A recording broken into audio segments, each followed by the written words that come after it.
Well, Tim and Brittany, thankfully the officers were out of their car making an arrest in an unrelated incident when that driver slammed into the back of their patrol car. But the video shows just how narrowly those officers were able to escape serious injury or worse.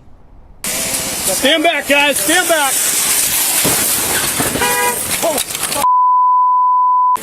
I got you. Body camera video shows Milwaukee police officers and a suspect in custody just feet away from being hit by a car.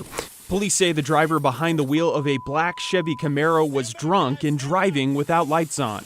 We spoke with Officer Zane Odom with Milwaukee PD today, They can wipe out any of us. who told us officers are putting themselves at risk when working on the side of a road. And the car itself is that ballistic bullet, if you will.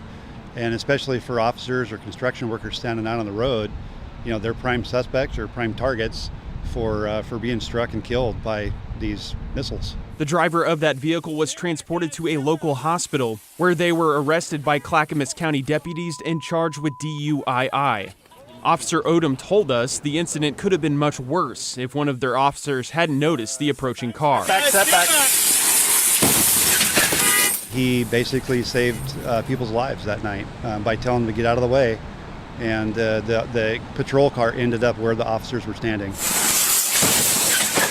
This is just the latest example of a civilian vehicle hitting a patrol car. Just hours before the incident in Milwaukee, a pulled over Portland police vehicle was hit by a driver on I-205, sending 2 PPB officers and the driver who hit them to the hospital.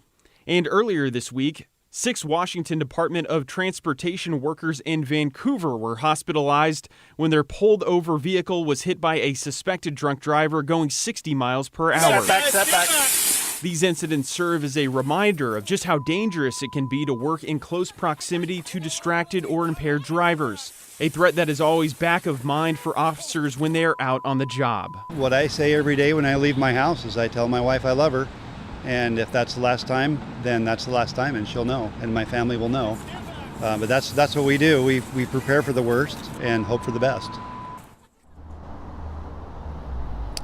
Well, Officer Odom also let us know that they encourage the public to call 911 when they see an impaired driver out on the roadway. They say that's the #1 way to make sure they can get drunk drivers off the streets.